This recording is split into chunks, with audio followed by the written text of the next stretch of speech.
ఇంతగా చేసి నిన్ను రక్షించి విమోచించి కాచి కాపాడినాడు కదా. ఇప్పుడు వస్తున్న ఆ టాపిక్లోకి సెకండ్ సెషన్ ఏంటో తెలుసా? అంతగా చేసిన దేవుడి ఎదుట విశ్వాసిగా ఉన్నావా? చెప్తారా? విశ్వాసమేనాను? ఏనే డౌటా? ఫస్ట్ పాయింట్లోనే డౌటా? విశ్వాసమే మనం దేవుడిని విశ్వసిస్తున్నాం కదా. హల్లెలూయా. ఒకసారి అందరూ చెప్పండి హల్లెలూయా. విశ్వసిస్తున్న వారము విశ్వాసివేనా? నంబర్ 1. నంబర్ 2, నీకు దేవుడు అట్టి విధమైన త్యాగము చేసి నీకు అప్పగించిన రక్షణను కాపాడుకుంటున్నావా? సమాధానం చెప్పొచ్చు. లేదు కదా, నాన్నే చెప్పుకుంటా అంటే కూడా ఓకే. నంబర్ 1 విశ్వాసమేనా? నంబర్ 2 దేవుడిచ్చిన రక్షణను కాపాడుకుంటున్నావా? చెప్పాలని చెప్పచ్చు, ఇలా నో ప్రాబ్లం. చెప్పకపోతే మీరు చెప్పండి, టాపిక్ బాగా అర్థం చేసుకోండి. 3వది పరిశుద్ధురాలవేనా? పరిశుద్ధురాలైనావా? బ్రదర్ నేను పరిశుద్ధుడను చెప్పగలమా? చెప్తారా? మీరు చెప్పుకోండి. కూడా మీరు చెప్పుకుంటారా? మీరు నా సంతోషం. ఏమో చెప్పుకోండి, వాక్యంలో మీకు అర్థమైంది. 1వది ఇది చాలా జాగ్రత్తగా వింటేనే మీకు అర్థమవుతుంది. నంబర్ 1 నువ్వు విశ్వాసమేనా? 2వది దేవుడు అనుగ్రహించిన రక్షణను కాపాడుకుంటున్నావా లేదా? 3వది పరిశుద్ధుడవైనావా? 3వది పరిశుద్ధురాలవైనావా? చెప్పగలవా సంఘమున నిలబడి నేను పరిశుద్ధురాలను? చెప్పగలవా సంఘమున నిలబడి నేను పరిశుద్ధుడను? 4వది మనిషిగానే ఉన్నావా? దైవమైనావా? ఇక్కడ కొంచెం ఇట్లా ఎక్స్ప్రెషన్స్ దైవం అంటాడేంటి? మళ్ళీ చెప్తున్నా, మనిషిగానే ఉన్నావా? దైవమైపోయావా? కొన్ని ఎట్లా సమాధానం ఏంటి? హల్లెలూయా. మనిషి దేనిదేనో సాధించడం కొరకు, దేనిదేనో కూర్చుకోవడం కోసము, పొందడం కోసము, అనుభవించడం కోసము ఎదుటి వారి ప్రాణాలు తీయడానికైనా వెనకాడడం లేదు, వాడు ప్రాణాలు పెట్టడానికైనా వెనకాడడం లేదు. కానీ పరలోకము సంపాదించుకుందామనే కనీసము ఆలోచన మనిషిలో కూడా లేకుండా పోయింది. దానికి తోడు ఎవడైనా తాగి చేసి పడిపోయి ఏమైనా అల్లరి చేసినాడేను భయంకరమైన దిక్కుమాల స్థితిలోకి పోయినాడనుకో ఏమంటారు తెలుసా? అవన్నీ నేను చెప్తే ఏమంటారు? ఏం చేస్తాం? దేవుడు వారికి అట్లా రాసిండు. ఏమని రాసిండు? కుమారుడా, నువ్వు మార్కెట్లో తాగి చౌరస్తాలో పడిపోతుంటే ఈ విధంగా బొర్లాలే నాయన. దేవుడు రాసిండు, రాదదే. ఎవడైనా నిత్యమైనటువంటి నీచమైన కార్యాలు చేసి ఓ భయంకరమైన స్థితిలో కూడుకుపోయి ఉంటే వాని పట్టుకొని ఏమంటారు? ఏం చేస్తాం? తీసేది వాళ్ళు రాదట్లా రాసిండు. ఎవరు అని? ఇప్పుడు దొంగలు, దోషోలు, దేవుడే తప్పు ఆయన కాదు. ఇది ఎడకవలసిందా సార్? ఆదామా పండెందుకు తిన్నావు బిడ్డ అన్నాడంట. ఏమన్నాడంట? ఇచ్చిన స్త్రీ అంటే అర్థమైంది.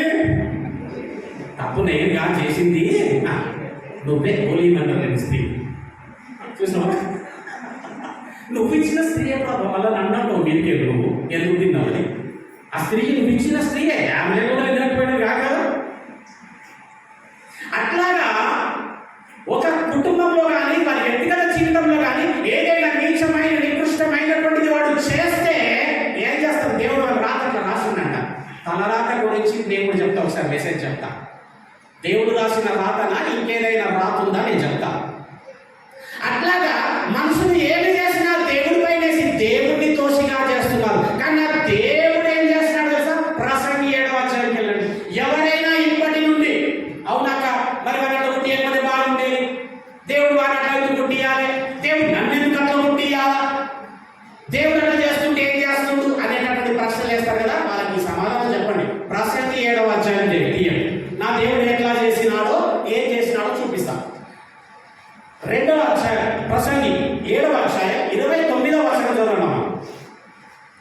జాగ్రత్త కదా. ఇది ఇది ఒకటి మాత్రము ఇది ఒకటి మాత్రం నేను కనుగొంటిని. ఎవరికి తెలుసా ఇది? సొలొమోను గారు. రెండు మామూలు గట్టి కాదు బాబాయ్, మహాజ్ఞాని. అట్లాంటి అంతకు ముందు లేడంటే అప్పుడు లేడంటే ముందు కూడా ఉందా బోర్డర్ రాసింది ఆయన గురించి. అట్లాంటి మహాజ్ఞాని ఒకటి కనుగొన్నాడంట. ఏం కనుగొని ఏం చెప్తున్నాడో చూడండి సార్. ఏంటంటే నేను కనుగొన్నది, దేవుడు నరులను యథార్థవంతులుగా పుట్టించెను. నా దేవుడు ఎట్లా పుట్టించింది అసలు వాడిని? యథార్థవంతులుగా. ఆ నీచ నికృష్ట కార్యాలు చేస్తున్నాడు వాడి రోజు, కానీ వాడిని నా దేవుడు ఎట్లా పుట్టించింది అసలు వాడిని? యథార్థవంతులుగా. హల్లెలూయా. అడుగుతున్నది వాక్యం, ఎక్కడని యథార్థత? ఏది యథార్థత? దేవుడు ఏమన్నా అక్కడ నరులు అనేటట్టు ప్రతి ఒక్కడిని దేవుడు యథార్థవంతులుగా పుట్టించాడు. కానీ ఏం జరిగిందంటే గాని అన్నారంటే ఏదో చరిత్ర ఉంది అక్కడ. కానీ ఏంటంటే బ్రదర్ కదా, గాని వాళ్ళు ఏం చేశారంటే వివిధమైన తంత్రములు కల్పించుకొని ఉన్నారు. ఇట్లా చేసేస్తా, అట్లా చేసేస్తా, ఈ ఒక్కసారి తీసేసుకుంటా, ఈ ఒక్కసారి పోతా, ఏం కాదులే, ఇక ఒక్కసారి ఏం కాదులే, అటు వెళ్దా పర్వాలేదు. వివిధమైన తంత్రములు కల్పించుకొని దేవుడిచ్చిన యథార్థతను కోల్పోయాడు. వాడు ఏదో చేస్తున్నదానికి గల కారణం నా దేవుడు కాదు, వాడే తంత్రములు కల్పించుకొని బతుకుతున్నాడు. నా దేవుడు యథార్థవంతులుగా పుట్టించిందంట నరుని. అయితే మనిషి దేని ద్వారానైతే మారతాడు, దేని ద్వారానైతే మంచివాడు అవుతాడో దానినే పక్కకు త్రోసేసినాడు. అదే దేవుడిచ్చినటువంటి వాక్యము. హల్లెలూయా. ఎవరైనా మారాలనేసంటే, మంచివాడుగా కావాలనేసంటే అది వాక్యంకు మాత్రమే సాధ్యం. బిడ్డ, ఎంతమంది వాక్యం చదువుతున్నారు? ఎంతమంది ఎంతెంత వాక్యం చదువుతున్నారు? ఒకవేళ నీ జీవితంలో వాక్యం లేదా, మార్పు చెందవు, జాగ్రత్త. దేవుని నమ్మిన క్రైస్తవ జీవితంలో ఏముండాలా? వాక్యం ఉండాలా. దేవునికి స్తోత్రం. హల్లెలూయా, హల్లెలూయా. దేవుడు ఎంతగా మార్చాలనుకున్నాడో ఆయన నోటి నుంచే విందాం ఒకసారి. ఓకే, ఎఫెసీలకు రాసిన పత్రికకి వెళ్దాం. ఇప్పుడు ఎఫెసీలకు రాసిన పత్రిక 4వ అధ్యాయం. ఎఫెసీలుగా తీసుకెళ్తున్నా, అర్థం కావడానికి ఒకటే లైన్ లో ఒకటే సీక్వెన్స్ లో తీసుకెళ్తున్నా, ఎక్కడికి అటు ఇటు జంప్ కావట్లే, నీకు అర్థం కావడానికి. ఎఫెసీలకు రాసిన పత్రిక 4వ అధ్యాయం 13వ వచనం.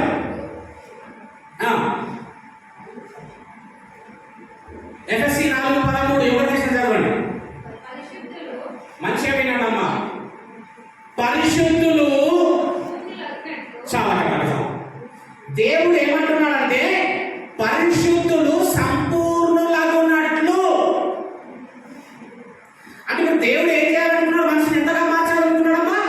పరిశుద్ధులుగా చేసి, నా బిడ్డ కావాలా? పరిశుద్ధుడు అయిపోయి పరిశుద్ధులు, ఈ పరిశుద్ధులు సంపూర్ణులు కావాలా?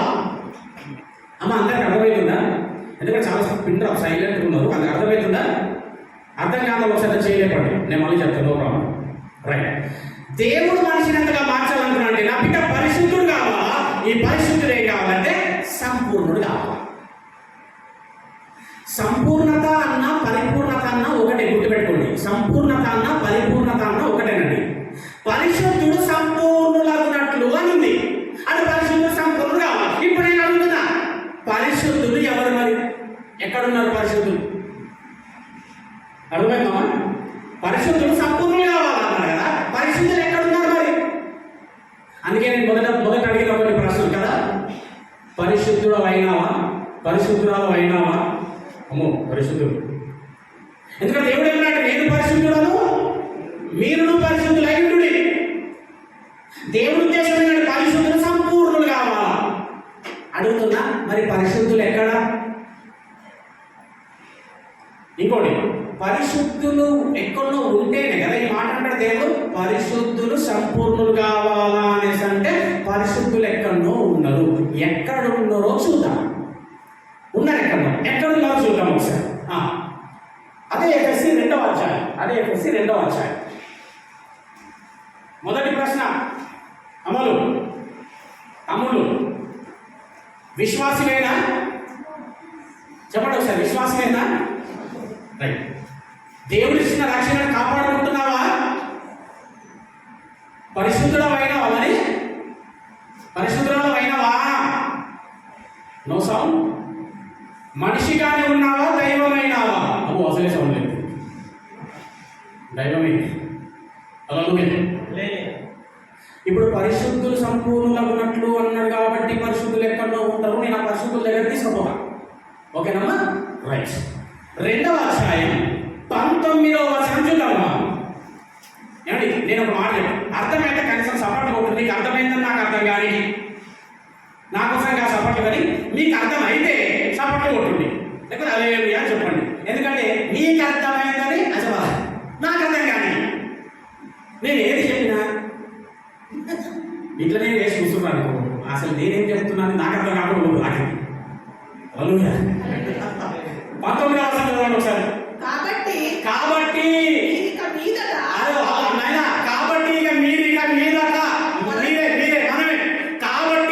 మీదట ఏం చేయండి అంటే పరజనులను పరదేశులై ఉండక, మీరు ఇక మీదట పరజనులను పరదేశులై ఉండక పరిశుద్ధులతో, అండర్లైన్ పరిశుద్ధులతో ఏక పట్టణస్థులునై దేవుని ఇంటి వారునై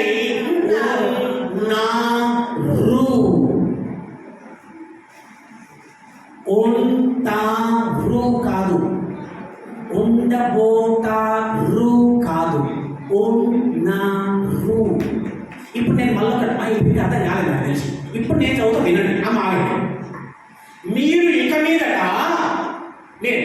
పరిశుద్ధులు, మీరు ఇక మీదట పరజనులను పరదేశులనై ఉండగా పరిశుద్ధులతో ఏక పట్టణస్థులునై దేవుని ఇంటి వారునై ఉన్నారు. అంటే ఇక్కడ పరిశుద్ధులు ఎవరు? పరిశుద్ధులకు ఒక పట్టణం ఉందంట. అక్కడ చూడండి పాయింట్ అమ్మా. పరిశుద్ధులతో ఏక పట్టణస్థులై ఉన్నారు అంటే పరిశుద్ధులకు ఒక పట్టణం ఉంది. విశాఖ పట్టణం, మచిలి, మెదకు, అట్లా పరిశుద్ధులకు ఒక పట్టణం ఉందంట. ఆ పరిశుద్ధుల పట్టణస్థులై దేవుని ఇంటి వారునై ఉన్నారు. నేను అడుగుతున్నా, పరిశుద్ధుల పట్టణం ఏది చెప్పండి తెలిసిన వారికి. పరిశుద్ధ పట్టణం ఏది? పరిశుద్ధుల పట్టణం పరలోకం. అంతే. హల్లెలూయా. మరి పరలోకం ఏది? ఎక్కడుంది? దేవుడు. చెప్పండి. పరలోకం అంటే సంఘము. పరలోకమునకు సాదృశ్యమై ఉన్నది. ఇప్పుడు వినండి, మీరు పరజనులను పరదేశమునై ఉండగా పరిశుద్ధులతో ఏక పట్టణం. ఏ పట్టణం అది? సంఘమును పరిశుద్ధ పట్టణస్థులునై ఉన్నారు. అంటే ఇప్పుడు మీరు ఎవరై ఉన్నారు? గట్టి చెప్పండి. పరిశుద్ధులు. ఇప్పుడు చెప్పండి, నేను పరిశుద్ధుడని చెప్పుడు. నేను పరిశుద్ధుడను. గట్టి చెప్పన్నా. నేను పరిశుద్ధుడను అను. నేను పరిశుద్ధుడను. అమ్మ మీరు నేను పరిశుద్ధుడని అను. నేను పరిశుద్ధుడను. మొత్తంలో ఎప్పుడు పరిశుద్ధుడు అని చెప్పు. పరిశుద్ధుడు. ఎవరు తెలుసా పరిశుద్ధుడు? దేవుని రక్తము చేత కడగబడిన ప్రతి ఒక్కరూ పరిశుద్ధులు. వారికి ఒక పట్టణం ఉంది, అదే సంఘం. ఆ సంఘస్థులునై మీరు ఉన్నారు. హల్లెలూయా. ఆశావాస అనుకుంటున్నారా నువ్వు? అంటే దేవుడి దృష్టిలో నువ్వు పరిశుద్ధురాలవు. పరిశుద్ధుని రక్తము చేత కొనగబడిన మనము పరిశుద్ధులము. ఈ పరిశుద్ధతను కాపాడుకుని వారమై ఉండాలి. క్లియర్? ఎవరికైనా డౌట్ ఎక్కడైనా చేరు? మీరంతా కూడా పరిశుద్ధులు.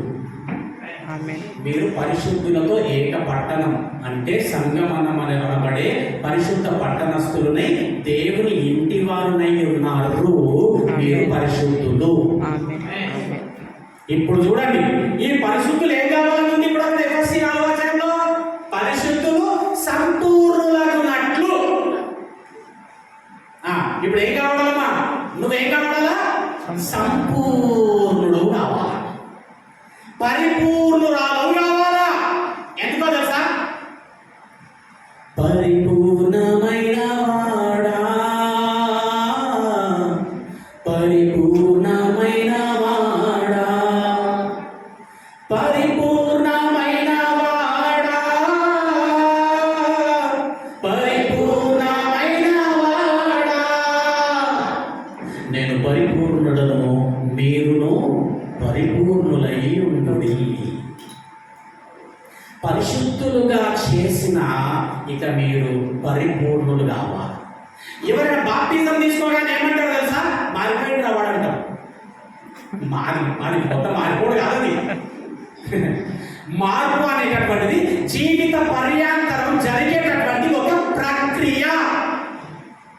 బాప్టిజం అనేది మార్పునకు తొలిమెట్టు. హల్లెలూయా. ఇప్పుడు మనకి ఏం కావాలంటే పరిశుద్ధులు సంపూర్ణులు కావాలి కదా. ఈ సంపూర్ణత ఎక్కడుందో పోదాం. రైట్. కొలస్సీయులకు రాసిన పత్రిక 2వ అధ్యాయం సంపూర్ణత ఎక్కడుందో పోదాం. మళ్ళీ ఒకసారి నేను టాపిక్ని జ్ఞాపకం చేస్తున్నా. దేవుడు మనిషిని ఎంతగా మార్చాలనుకున్నాడో చెప్తున్న అంశం. దేవుడు మనిషిని ఎంతగా మార్చాలనుకున్నాడంటే పరిశుద్ధులు సంపూర్ణులు కావాలి. ఇప్పుడు ఈ సంపూర్ణత అంటే ఏంది, ఎక్కడుంది? 9వ వచనం. నేనేం చేస్తాను తెలుసా? ఈ మెసేజ్తో నేను నీ స్థాయి స్థితిగతిని నేను తెలియజేస్తున్నాను ఈరోజు. ఈ కూడికలో నువ్వు ఎవరో నేను జ్ఞాపకం చేస్తున్నా. నంబర్ 1, నీకు ఒకటి అర్థమైంది, నువ్వు పరిశుద్ధుడవు. హల్లెలూయా. ఇక నీ ప్రవర్తన క్రియలను ఎట్లుండాలి బిడ్డ? పరిశుద్ధమైనవై ఉండాలి. ఎందుకు? మనము దేవుని ఎదుట పరిశుద్ధులమును నిర్దోషులమునై ఉండవలెను. చదవండి 9వ వచనం. 2:9 కొలస్సీ. ఏలయనగా మంచిగా వినండి. ఏలయనగా దేవత్వము యొక్క మంచిగా వినండి. ఇది అర్థమైందా? మీకు మెసేజ్ అంతా అర్థమైనట్టే. ఏలయనగా దేవత్వము యొక్క సర్వ పరిపూర్ణత. రైట్. దేవత్వము యొక్క సర్వ పరిపూర్ణత. అక్కడ ఏం రాసిండు? పరిశుద్ధులు సంపూర్ణులగునట్లు. సంపూర్ణత అంటే పరిపూర్ణత. ఈ పరిపూర్ణత ఎక్కడుంది? దేవత్వము యొక్క సర్వ పరిపూర్ణత. శరీరముగా చాలా దేవత్వము యొక్క సర్వ పరిపూర్ణత. ఇప్పుడు ఇక్కడ పరిపూర్ణత అంటే ఏంటి? సర్వ పరిపూర్ణత అంటే చెప్పగలరా? దేవత్వం యొక్క సర్వ పరిపూర్ణత. సర్వ పరిపూర్ణత అంటే ఏంటి? ఇప్పుడు మొత్తం వినండి. ఈయన పేరు లింగం. లింగం యొక్క గుణం. ఇప్పుడు ఈ గుణం అంటే ఏంటి? క్యారెక్టర్. లింగం. ఈ లింగం యొక్క గుణం. ఇప్పుడు ఈ గుణం అంటే ఏమర్థమవుతుంది? మంచి చెడు. లింగం. రాజు యొక్క గుణం. ఇప్పుడు ఈ గుణం అంటే ఏంటి? రాజు. దేవత్వము యొక్క సర్వ పరిపూర్ణత. ఇప్పుడు సర్వ పరిపూర్ణత అంటే ఏంటి? దైవం. ఇది అర్థం కావాలా? హల్లెలూయా. దేవత్వం యొక్క సర్వ పరిపూర్ణత అంటే సర్వ పరిపూర్ణత అంటే దేవత్వము. అంటే దేవుడు మనిషిని ఎంతగా మార్చాలనుకున్నాడంటే మనిషి దైవమైపోవాలా. ఇది చాలా కష్టం, వినడానికే కష్టం ఉంది. మళ్ళీ మనిషి నా కుమారుడు దైవ దైవమైపోవాలా. నన్ను నమ్మాలా, బాప్తిజము తీసుకోవాలా, నా రక్తం చేత నీతిమంతుడై పరిశుద్ధుల జాబితాల్లో చేర్చబడి ఈ పరిశుద్ధుడు సంపూర్ణుడు కావాలా. ఈ సంపూర్ణత అంటే దేవత్వము, అంటే మనిషి దైవమైపోవాలా. ఎంతమంది కదా మీరు? హల్లెలూయా. దేవుడు ఎంత మార్చాలనుకున్నాడు మనిషి తెలుసా అమ్మా? నీవు దైవమైపోవాలా. ఇది వినడానికి కష్టంగా ఉంది కదా, మన నేను దైవాలని నమ్ము చెప్తా. దేవునికి స్తోత్రం. హల్లెలూయా. అంటే మనిషి దైవత్వమును పొందుకొని దైవమైపోవాలి. దేవుని నామానికి వందనాలు. హల్లెలూయా. ఇట్లా పరిశుద్ధుడు సంపూర్ణులకు నట్లు. ఇప్పుడు అది కన్ఫ్యూజ్ చేయండి. ఎఫెసీ 4:13 ఏం చేసిందో దేవుడు చూడండి, అర్థం చేసుకోండి. ఎఫెసీ 4:13 చూడండి. పరిశుద్ధులు ఎవరు? ఇప్పుడు చెప్పండి ఒకసారి. పరిశుద్ధులు ఎవరు? ఇంటికి చేతులు లేకుండా పరిశుద్ధులు ఎవరు? చేతులు లేకుండా అందరు. ఇప్పుడు ఈ పరిశుద్ధులు ఇప్పుడు ఈ బిడ్డలందరూ పరిపూర్ణులు అన్నట్లు ఏం చేస్తుందో చూడండి. ఇప్పుడు ఆయన క్రీస్తు శరీరము క్షేమాభివృద్ధి చెందుటకు, సంఘము క్షేమాభివృద్ధి చెందుటకు, క్రీస్తు శరీరపడి సంఘము క్షేమాభివృద్ధి చెందుటకు పరిచర్య ధర్మము జరుగుటకును ఆయన ఏం చేసిందంటే ఈ పరిశుద్ధులు సంపూర్ణులు కావడానికి ఆయన కొందరిని అపోస్తలులు గాను, కొందరి ప్రవక్తలు గాను, కొందరి సువార్థికులు గాను,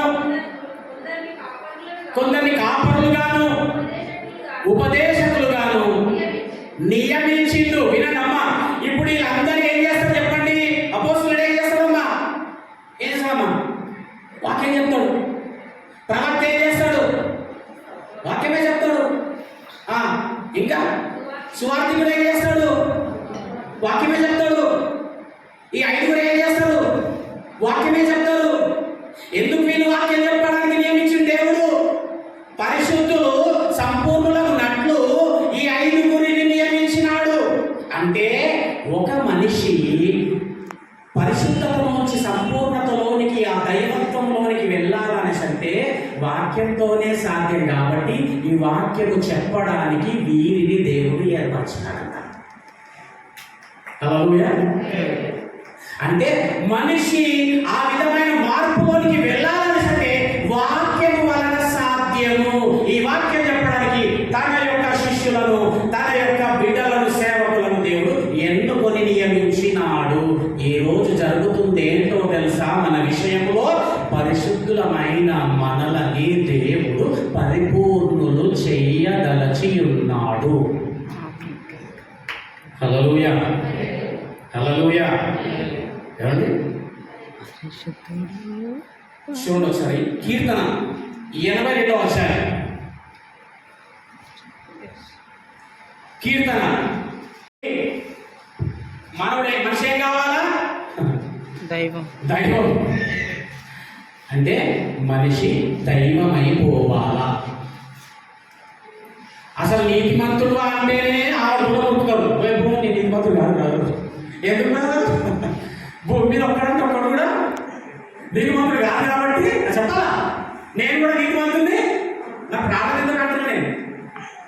మరి గుడికి ఎందుకు అన్నా? ఇది నీకు గుడి ఎందుకు, వాక్యం ఎందుకు అంటున్నా? నువ్వు ఎంతసేపు నీతిమంతులు రాకపోతే, నీతిమంతులలో రాకపోతే పరలోకము మరి పోటీ నీకు ఇవన్నీ ఎందుకమ్మా? ఇవన్నీ ఉన్నాయి అనేసి అర్థం ఏందో తెలుసా? రోమా 5లో రాసుంటది, ఆయన రక్తము చేత మనలను నీతిమంతులుగా మనము తీర్చబడి అని రాసుంటది. మనము నీతిమంతుల జాబితాలో చేర్చబడ్డాం. ఆ తర్వాత సంఘం అనే పరిశుద్ధ పట్టణంలో పరిశుద్ధులంగా చేర్చబడ్డోళ్ళము. నీతిమంతురాలనే కాదు, పరిశుద్ధురాలు కూడా పరిశుద్ధ పట్టణం, ఏక పట్టణంలో ఉన్నవు చేర్చినాడు. ఇప్పుడు ఈ పరిశుద్ధులు సంపూర్ణులు అయిపోవాలా. సంపూర్ణత ఎక్కడ ఉందంటే దేవత్వము. అది క్రీస్తునందుంది అని కంటిన్యూటీలో ఉంటుంది కొలస్సీలో. ఇప్పుడు ఇక్కడ దాకా ఇంకా రిసీవ్ చేసుకోవడానికి కంప్లీట్గా మీరు అందరూ రెడీగా లేరనే నేను అనుకుంటున్నాను. ఇక్కడ దైవం ఏంది, నేనేది, దైవం ఏంది అని. ఇప్పుడు ఒక 2 రెఫరెన్స్తో నేను మాట్లాడి క్లోజ్ చేస్తాను. ఇక్కడ మీకు అర్థం కావాలి. మీకు అందరికీ అర్థమైంది, నువ్వు చెప్పింది నిజం అంటేనే నేను ఈ హాల్ దాటిపోతాను. ఏమి ఇక లేకపోతే ఇన్నే ఉంటాయి, ఎవరికి కిలకెళ్ళి తీస్తే అప్పుడు పోలు బయటకు ఛాలెంజ్. నేను అనేది ఛాలెంజ్ చేస్తున్నాను. నిజంగానే దేవుడు మనిషి దైవం కావాలనుకుంటున్నాడా అనేది ఒక క్లారిటీ ఇస్తా. మీలో ఏ ఒక్కరో చేయలేపినా నేను ఈ హాల్ దాట కావాల్సిన చేయలేదు పోకుండా హల్లెలూయా. రైట్. 82వ కీర్తన, 82వ కీర్తన మంచిగా వినండి, 6వ వచనం. మంచిగా వినండి. 1వ వచనం 82 ఒకటి చదవండమ్మా. దేవుని సమాజంలో అంటే ఇక్కడ దేవునికి అంటే నేను ఇంత స్లోగా ఎందుకు చెప్తున్నా తెలుసా? బైబిల్ అట్లా చదవాలా, అసలు బైబిల్ చదవడం అట్లా చదవాలా, పాయింట్ టు పాయింట్ లో ఆడాలి. అంటే ఇక్కడ దేవునికి ఒక సమాజం ఉంది అని అర్థం. ఓకేనా? మెదక్ సమాజం, అవునా? పలానా సమాజమే కాదు, దేవుని సమాజం ఉందంటే ఒకటి. అదేంటో చూద్దాం ఇప్పుడు. దేవుని సమాజంలో దేవుడు నిలిచి ఉన్నాడు. దేవుడు ఎక్కడ నిలబడ్డాడంటారండి? దయచేసి అందరూ మాట్లాడితే నాకు అర్థమైంది. దేవుని సమాజంలో దేవుడు నిలిచి ఉన్నాడు. ఎక్కడ నిలబడ్డాడు దేవుడు? దేవుని సమాజంలో. ఏది దేవుని సమాజం? చదవండి. దైవముల మధ్యను, దైవముల మధ్యను, దైవముల మధ్యను, దైవముల మధ్య అదేంటంటే దైవం అంటే దేవుడే కదా. ఏం మరి ఇక్కడ రాశాడు ఆయన అంట దేవుని సమాజంలో నిలబడ్డాడంట. ఎవరైనా దేవుని సమాజం అంటే దైవముల మధ్య అంటుండ ఆయన. అంటే సమాజంలో అంటే దైవాలంట. దైవముల మధ్యను ఆయన తీర్పు తీర్చుచున్నాడు. తీర్పు ఎక్కడి నుంచి తీర్పు తీర్చున్నాడంటమ్మా? దైవముల మధ్య నిలబడి తీర్పు తీర్చుచున్నాడంట ఆయన. దేవుని సమాజంలో నిలబడ్డాడంటే ఏదయ్యా దేవుని సమాజం అంటే? దైవముల మధ్య నిలబడ్డది అంటుడు. ఏం చేస్తున్నావయ్యా అక్కడ అంటే? దైవముల మధ్య నిలబడి నేను తీర్పు తీర్చుచున్నాను. ఎవరి మధ్య నిలబడి? మరి ఎవరు దైవములు? నువ్వు చెప్పకు, 6వ వచనం చదువు. మీరు దైవములనియు. హల్లెలూయా. సప్పుడు లేరు మళ్ళా. మీరు దైవములనియు, మీరే ఆ దైవాలు. మీరు దైవములనియు, సర్వోన్నతుని కుమారులనియు మిన్నము చెప్తారే, నేనే సెలవిచ్చుచున్నాను. ఆమేన్. అయ్యా ఎక్కడ నిలబడవా? ఎక్కడ నిలబడవయ్యా? ఎక్కడ నిలబడవయ్యా? దేవుడి సమాజంలో నిలబడ్డా. ఏదయ్యా దేవుడి సమాజం? దైవముల మధ్య. ఎవరయ్యా దైవములు? మీరు దైవములనియు, నా తండ్రి అయిన సర్వోన్నతుని దేవుని కుమారులనియు నేనే చెబుతున్నాను. మీకు ఎట్లా ఉందో ఇప్పుడు చెప్తుంటే మీరు వింటుంటే కానీ నా దిమ్మ తిరిగిపోయింది. ఎవరు ప్రభా దైవాలు? నీవే. ఎవరు ప్రభా దైవములు? మీరే. అసలు ఏంటి ప్రభా నీ ఉద్దేశము? నా బిడ్డలను దైవాలుగా మార్చాలనుకుంటున్నా. నా బిడ్డలు దైవాలైపోవాలా? దైవములు అయితేనే దైవము యొద్దకు రాగలరు. మీరు దైవములు. నేను పరిశుద్ధుల పట్టణములో మిమ్మల్ని చేర్చిన మీరు పరిశుద్ధులు. ఈ పరిశుద్ధులు పరిపూర్ణులగునట్లు అంటే సంపూర్ణులగునట్లు అంటే దైవములగునట్లు. దైవత్వము యొక్క సర్వ సంపూర్ణత క్రీస్తునందు నివసించుచున్నది. హల్లెలూయా. మీరు దైవములని, సర్వోన్నతుని కుమారులని నేను చెప్పుచున్నా. ఎవరో తెలుసా? నువ్వు ఏమి కాపాడాల్సిన వాడో దానో తెలుసా? దైవం. దైవముగా ఉండవలసిన నీవు ఎలాగున్నావు? దయ్యముగా ఉన్నావా? ఇంకా దైవమైపోయి దైవ క్రియలు ఉండవలసిన నీలో దయ్యం నా దేవుడి ఉద్దేశం నీవు దైవమైపోవా. ఇంకా కొంచెం క్లారిటీకి వెళ్తాం. ఇక్కడ కొంచెం క్లారిటీ వచ్చిందా అమ్మా? మీరు దైవములు. ఓకే, యోహాను సువార్త 10వ అధ్యాయానికి వెళ్దాం. చాలా మంది ఏమంటారు తెలుసా? మీ దేవుడే కన్నా నేను దేవుడు అని చెప్పిండు బైబుల్లా. ఎవరయ్యా? అదే మీ యేసుప్రభువే కన్నా నేను దేవుడిని అని చెప్పిండా? చెప్పలే కాబట్టి ఆయన దేవుడు కాదే అంటున్నారు. చెప్పిండ్రు కానీ చెప్పినాడు. లేదే ఆయన చెప్పిండా నేను దేవుడిని అని చెప్పిండా? ఆ పాయింట్ కావాలనుకుంటున్నారు. అది ఈ పాయింట్ అదే కదా, అర్థం అదే ఇస్తాడు. లేదే ఆయన చెప్పాలి, ఆయన చెప్పినట్టే అంటారు. ఆయన రాత ఇక నేనే రాయాలి. 33వ వచనం. అందుకు యూదులు నీవు మనుషుడవై ఉండి ఆగినమ్మా. ఎవరైనా ఈ ప్రశ్న అంటే చెప్పాలా? అందుకు యూదులు ఏమంటున్నారంటే యేసుప్రభువుని, ఏమయ్యా నీవు మనుషుడవై ఉండి దేవుడని చెప్పుకొనుచున్నావు, దేవుడని చెప్పుకుంటున్నావు, దైవదూషణ చేస్తున్నావు అన్నరా లేదా? తలలా నొప్పురు గిట్ల అన్నరా అంటే ఇట్లనే, తిన్నరా అంటే ఇట్లనే, ఉన్నరా అంటే ఇట్లనే. నేను ఏమనుకోవాలి? అలాగే ఆ ముఖంలో మార్పడాలి. బయట మీద కూర్చొని ఎట్లా పెడతారు ముఖం మీద అట్లా. విన్నారా? ఉన్నారా? తిన్నారా? దేనికి అసలు స్పందన ఉండదు. స్పందించండి. నువ్వు మనుషులు అయ్యండి దైవములని ఎలా దేవుడు అని ఎలా చెప్తున్నావు? మనసు అక్కడ ఏమన్నా యూదులు నీవు మనుషుడవై ఉండి దేవుడునని ఏమా దేవుడు చెప్పుకొనిస్తున్నావు అంటే ఇప్పుడు యేసుప్రభువుతో ఏమన్నారన్నమాట? దేవుడు నేను దేవుణ్ణి అంటే కదా ఇప్పుడు ఇలా మాట అన్నాడు. నువ్వు మనుషుడు అయ్యింది దేవుడు చెప్పుకుంటున్నావు. అది ఒకటి అన్నాడు, ఆయన దేవుడు లేని ఆయన అన్నాడు అంటారు. వాళ్ళు ఎన్ని మాటలు చెప్పినా ఆత్మ లేని వాడికి అర్థం కాదు. అలా ఏమండి? మనుషుడమై ఉండి దైవం అని చెప్పుకొనిస్తున్నావు. నువ్వు దైవ దూషణ చేస్తున్నావు కనుక చదవగలవులో కనుక దేవదూషణ చేసినందుకే నిన్ను రాళ్లతో కొట్టం మేము. ఇప్పుడు చూడండి, చదవండి. ఇప్పుడు చదవమ్మా. దైవాల దగ్గర వస్తుంది మళ్ళీ.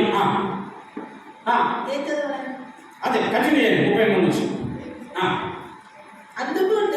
అందుకు యూదులు నీవు మనుషుడవై ఉండి దేవుడని చెప్పుకొనుచున్నావు కనుక దేవదూషణ చేసినందుకే నిన్ను రాళ్లతో కొట్టుదుము కానీ క్రియ చేసినందుకు కాదని ఆయనతో చెప్పింది. అని అంటే ఇప్పుడు ఈయన ఏమంటున్నాడు చూడండి. గోరెంట్ ఆయన నేనే కాదు దైవములు చెప్పండి కాదండి. అందుకు యేసు అంటున్నాడు మీరు దైవములని. మీరు దైవములని వినండి. నువ్వు దేవుడు అని ఎట్లా చెప్పుకుంటున్నావయ్యా అని చెప్పేసి మీదికి వస్తాయని అంటున్నట. నేనే కాదు బాబు, మీరు దైవములని నేను అంటినని మీ ధర్మశాస్త్రం అందు వ్రాయబడి ఉండలేదా? అట్లే ఉందామా? మీరు చదవలేదా? ధర్మశాస్త్రం అది ఎక్కడ రాయబడి ఉంది? మీరు దైవములని అంటాడుగా. ఇప్పుడు ఏమంటుడు? మీరు దైవములు నాయన, మీరు దైవములని ధర్మశాస్త్రం అందు రాయబడి ఉన్నదని మీరు చదవలేదా?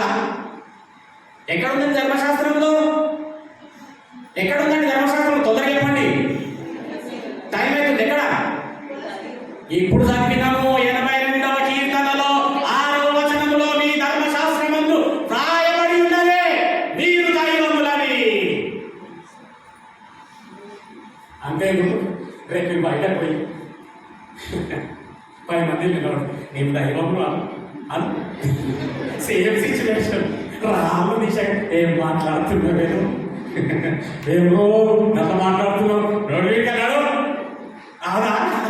ఆయన అట్లే చేసి నేను దైవములు అన్నాడు. అంతే. దైవము సరి చేస్తున్నాడు మరి కూడా ఆయన నేనే కాదు బాబు, మీరు దైవములని నేనంటినని ఈ ధర్మశాస్త్రం అంటూ రాయబడి ఉండలేదా? ఇది అక్కడ కోట్ చేస్తుండు మళ్ళా దేవుడు న్యూ టెస్టిమెంట్ లో.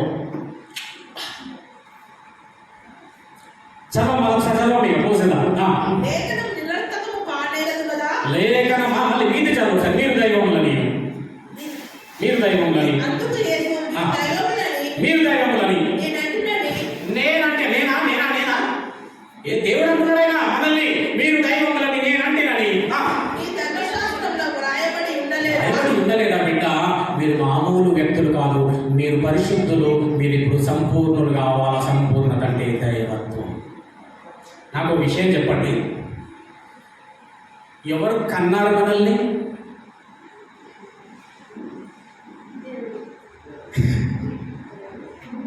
అసలు ఫిజిక్స్ వంటి పెట్టాలి మీరు మిమ్మల్ని కన్నది ఎవరు? నేను రాసేస్తాను ఏమని వినయసాగర్ 100వ కీర్తనలో ఉంటుంది, నేను మిమ్మును కనినా. మొదటి యోహాను పత్రిక 3వ అధ్యాయం ఉంటుంది, మీరు నా పిల్లలు, దేవుని పిల్లలు. ఇప్పుడు చెప్పండి ఒక మాట, మీ ఇంటి ముందట పిల్లి వచ్చి పిల్లలు పెట్టింది అనుకో, ఓకే? పిల్లి వచ్చి పిల్లలు పెడితే ఆ పిల్లల దగ్గర పోయి టైగర్ టైగర్ అనుకో, అది ఏమంటావు? పుస్సి పుస్సి అంటారు, టైగర్ టైగర్ అంటావా? రేపు నువ్వు చూపోయినప్పుడు ఆ పులి పిల్లలు పెట్టింది అనుకో, పుస్సి పుస్సి అంటావా? ఏమంటావమ్మా? మరి నేను ఎవరికన్నారమ్మా? నిన్ను కన్నా ఎవరమ్మా? దేవుడు దేవుడు దైవము కన్నా నేను దైవమును కావాలనుకుంటున్నాడు ఆయన. హల్లెలూయా. ఏం జరిగిందో తెలుసా? అందరూ పాపము చేసి దేవుడు అనుగ్రహించు మహిమను పొందలేకపోతున్నారు. ఆ మహిమనే ఏందో తెలుసా? దైవం. పాపము చేసి దైవముగా మారవలసిన, దైవమై పోవలసిన మనిషి దైవం కాలేకపోవచ్చున్నాడు. నీ పైన ఉన్న దేవుడికి ఉద్దేశం ఏంటో తెలుసా? మీరు దైవం. దేవుడు మనిషిని ఎంత చేసిందండి? ఏం మాట్లాడుతున్నాడా? మన పోలిక చొప్పున మన స్వరూపములో నరుని చేద్దాము. మన మన అంటే ఎవరైనా దైవం, దేవుడు. మరి దేవుని స్వరూపము, దేవుని పోలిక ఉన్న మనం ఎవరమవుతాము? ఎవరు కావాలా? దైవములము కావాలా? ఈ రోజు ఈ వర్తమానం నీకు నాకు వినిపింపబడుతుంది అంటే గల కారణం దేవుడి ప్రేమ, కృప నీ యందు ఉన్నది. నువ్వు ఎలాంటి వాడమైనా, ఏ పాటి దానివైనా కానీ ఒక ప్రణాళిక ఏంటంటే, ఈ నా బిడ్డ సంపూర్ణుడు కావాలా, దైవములుగా మారిపోవాల సంఘంలో. హల్లెలూయా. ఈ దైవములుగా మారిపోవాలంటే లాస్ట్ రెఫరెన్స్ ద్వితీయోపదేశ కాండము 6వ అధ్యాయం 6వ వచనం. దేని వలన మనం కాగలుగుతామండి?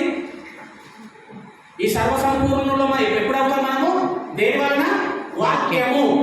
అందుకే ఈ వాక్యం చెప్పడానికి దేవుడు 5గురిని నియమించినాడు. చదివాం కదా, పరిశుద్ధ సంపూర్ణులు అన్నట్లు. ఇప్పుడు 6వ వాక్యం చదవండి. ద్వితీయోపదేశ కాండం. నేడు నీకు ఆజ్ఞాపించు, అది నేడు నీకు ఆజ్ఞాపించు ఈ మాటలు ఈ రోజు చెప్పిన ఈ మాటలు నీ హృదయంలో ఉండాలి. నువ్వు దైవం కాదు, నువ్వు దయ్యం కాదు, దైవం. కడుపు రాష్ట్రంలో ఏమో చేసిరు, కాలు పుస్తకంలో ఏమో చేసిరు, ఏమో పట్టిందట. నిద్ర చక్కగా పట్టద్దు, నిద్ర ఎక్కువ పట్టదు. నిద్ర ఎక్కువ పట్టాలి, ఏమో చేస్తున్నాయ్యా, నిద్రనే పడతలేదు. బాగా నిద్ర వస్తే కూడా ఏమో చేస్తున్నాయి. నా దేవుని ప్రాణాలకు ఉద్దేశం ఇది. నిన్ను అంధకార సంబంధమైన కాంక్ష విడుదల చేసి దేవుని రాజ్యవాసులుగా చేసి పరిశుద్ధ పట్టణస్థుల్లో పరిశుద్ధులుగా పెట్టి నేను ఇట్లా ఆయన చేయాలనుకుంటే నీ పైన పాపం అనేటటువంటి దాన్ని మొత్తం చూసేస్తే మళ్ళా అదే జీర్ణించుకుంటూ దేవునికి స్తోత్రములు. హల్లెలూయా. ఏమండి? ఇప్పుడు నేను అట్లా కాదమ్మా, ఇది దయ్యం కథ కాదు, ఇది అని చెప్పి నాకు వచ్చిన వస్తలేదు నా దగ్గరికి. ఏమి కాదు, పోయిన జన పడేసేమన్నా బోర్లు ఇస్తలేమో అంటే ఈయన పడేస్తలేడు, బోర్లు ఇస్తలేడు. ఏది కాదంటుడు, దైవం అంటుండు, ఏమంటుండు. ఎవరి కారణమో వాళ్ళది. నాకు అర్థం ఏంటంటే నేను నిజమైన దేవుడిని తెలుసుకోవాలి, సత్యవాక్యాన్ని తెలుసుకోవాలి, తెలుసుకొని తెలిసి తెలియని వారికి చెప్పాలి. అసలు దేవుడి ఉద్దేశం ఇది. నీ హృదయంలో ఉంచుకునే వాళ్ళను నీవు నీ కుమారులకు దానిని అభ్యసింపజేయాలి. కుమారులకు ఏం అభ్యసింపజేయాలా? ఈ మాటలు, దేవుని మాటలు విని నీ హృదయంలో పెట్టుకుని నీవు నీ ఇంట్లో నీ పిల్లలకు అభ్యసింపజేయాలి. దీన్ని చెప్పాలా? నీ పిల్లలకు చెప్పాలంటే ఫస్ట్ వాళ్ళకి రావాలి, ఇది మనకు రావాలి. మనకు వస్తేనే కదా పిల్లలకు వచ్చేది. మరి పిల్లలకి ఏం వచ్చాడు ఇంట్లో? చదవండి. నీ ఇంట కూర్చున్నప్పుడు ఫోన్లు చూడడం, తోల నడుచున్నప్పుడు కూడా ఫోన్లే చూడవలేను. లేచినప్పుడు ఫోన్లే ఫస్ట్ తీయవలేను. అమ్మా వాటిని కూర్చి మాట్లాడాలి. బయట ఉన్నటువంటి కూర్చోట్లని కూర్చి మాట్లాడాలి. అవునా? నువ్వు కూర్చున్నప్పుడు, లేచినప్పుడు, నడుచుకున్నప్పుడు, పడుకున్నప్పుడు ఏం చేయాలా? వాటిని అభ్యసింపజేయాలా? దీన్ని ధ్యానించాలా? నీ పిల్లలకు దీన్ని అభ్యసింపజేయాలా? ఏం చెయ్యాలన్నా వాడు ఫోన్ లేకపోతే తినడన్నా మూతి అలవాటు. మూతి మీద ఒకటి వేస్తే మాట దగ్గర మాట అది తింటాడు. ఆడు తిన్నాడట నా చేత తీసుకుని ఇంత పెద్ద ఫోన్లు పెడుతుంది. ఇక ఇది వాడు ఎట్టికి తింటుంటాడు, ఎది కూడా తింటుంటాడు.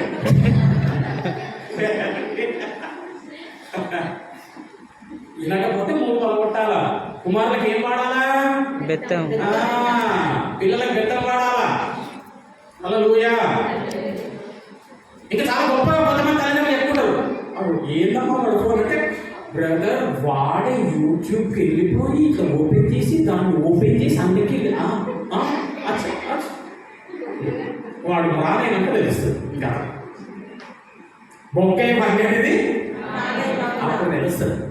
అప్పుడు మళ్ళీ నా సొంత దగ్గరకు వచ్చి, బ్రదర్ వాడు పెద్దోడు చెప్తే చెప్పాలి, అస్సలు ఇంటర్వ్యూ పో అమ్మ, నీ కర్మ ఏం చేస్తావు పో, నువ్వు వేసుకున్నావు అట్లా. అలా పిల్లల విషయం ఒక 2 రెఫరెన్సెస్ చూపియన్నా. పిల్లల విషయం మత్తయి సువార్త పోదాం ఒకసారి. మత్తయి సువార్త చాలా అందరికీ కథల వాక్యం ఇది. మత్తయి సువార్త 19వ అధ్యాయం. మీరు ఎంత క్లోజ్ చేస్తా, ఎందుకంటే నా గురించి పక్కన వాసన వస్తాను. అందుకే ఎందుకు పెట్టినా పక్కన 19వ అధ్యాయం 14వ వచనం. ఆయన శిష్యులు తీసుకొని వచ్చిన వారిని గద్దింపగా యేసు అంటున్నాడు, ఎవరు తీసుకొని వచ్చినాడు శిష్యులు ఇప్పుడు అక్కడికి? పిల్లలు. Not this point you honour. పిల్లలు తీసుకొని వచ్చాడు. తీసుకొని గద్దిస్తున్నా, ఆటంకపరుస్తుంటే గద్దిస్తున్నాడు దేవుడు.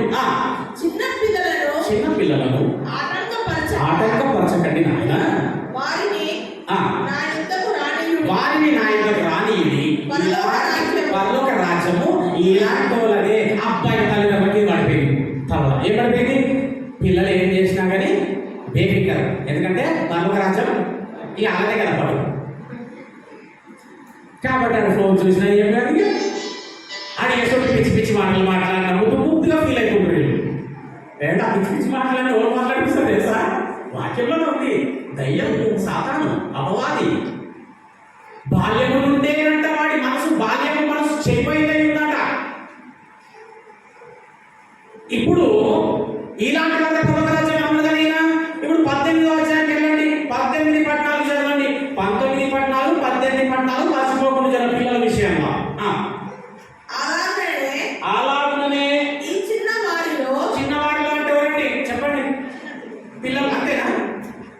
యేసుప్రభు అంటున్నాడు, అలాగనే ఈ చిన్న వారిలో ఒక్కడైనను నశించుట. అండర్లైన్ ఇక్కడ, నశించుట. నశించినోడు ఎక్కడికి పోతాడు? నరకం. చెప్పండి, నశించడం ఎక్కడికి పోతాడండి? నరకం.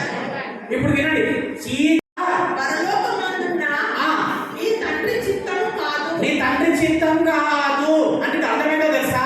చిన్న పిల్లలు చిన్న ప్రాయంలో ఒకవేళ అదే విధంగా లోకములోనే ఉండి చనిపోతే నరకానికి పోయే అవకాశం ఉన్నది.